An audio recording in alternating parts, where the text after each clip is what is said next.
আসসালামু আলাইকুম। আমি আছি এখন মোড়লগঞ্জ রাজবাড়ি। এই হচ্ছে সুড়ঙ্গর পথ। এই পথ দিয়ে হলো সুড়ঙ্গের ভিতরে ঢোকে বাংকার বলে। আমি যদি একটু দেখাই আপনাদের, এই যে আমি ঢুকলাম বাংকারের নিচে।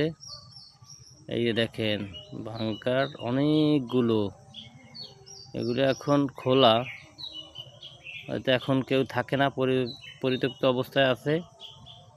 কিন্তু এর ভিতরে দিকে দেখলে ভয় করে, অন্ধকার, অনেক ভয় লাগে।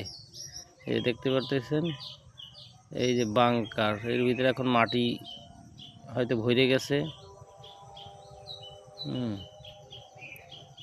কিন্তু আসলে আগের রাজারা এই জায়গায় থাকতেন, কি করতেন এই জায়গায়,